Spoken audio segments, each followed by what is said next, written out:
Hi everyone, welcome back. It's Amy.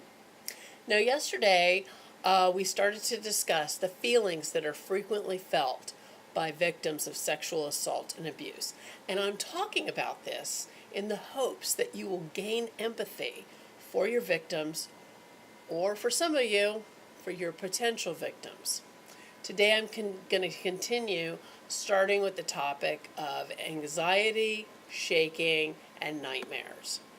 Now, after a physical attack, victims often react with shaking and anxiety because of the relief of having survived, and shuddering at how close to death they may have felt or may have actually been. The victim remembers the incident. The trauma may go so deep that they may have nightmares. Victims may need continued support and reassurance that they are physically safe and that they can actually do things to protect themselves. Now, believe it or not, some victims actually face the fact that they have some concern for the sexual offender. Some express concern about what will happen if they report them to the police. Some victims would rather that their attacker have psychiatric help than actually go to jail. Some victims may experience some guilt in reporting to police. Some may tell themselves, oh, well, there was no physical abuse, so it isn't that important. It's not worth sending somebody to jail. And it's human to show concern for another person, especially one who may be facing a lot of trouble. But what a victim needs to understand is that they cannot let these feelings obscure the fact that the offender didn't physically attack them. It doesn't matter. They were still abused, all right? So it doesn't matter if there are physical wounds on you or not. They also, with some of this concern for the offender, they might be repressing some anger for the indignities that they have suffered. Just as someone might want to be forgiving for someone who robbed them. You might say, oh, well, just some of my stuff was taken, but I'm alive, so no big deal. It's a big deal. Many victims wonder why the abuser chose them. What about them separated them from other people?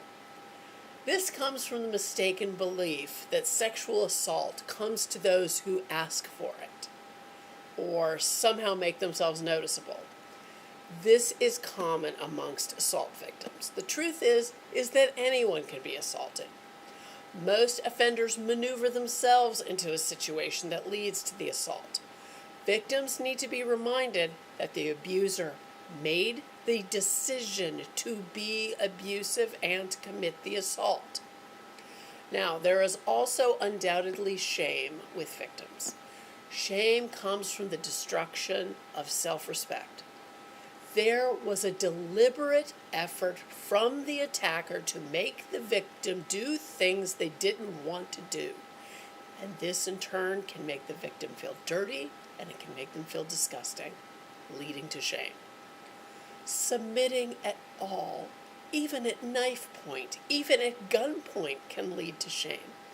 Victims need to see the assault for what it is. It's an attack, not a choice. No choice was involved. Some victims feel stupid if they feel they made some mistakes.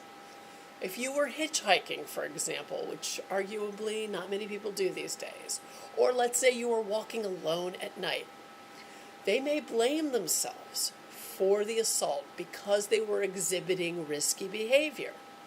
It's good to admit error and recognize this, but it doesn't hide the fact that you were attacked. No person deserves to be assaulted, no matter how thoughtless or how careless they may have been.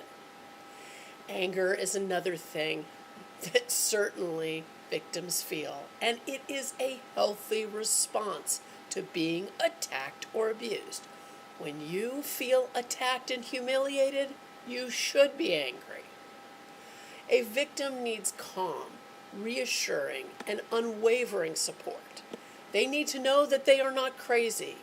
They need help in restoring their dignity and their self-respect. They need to not feel ashamed or guilty.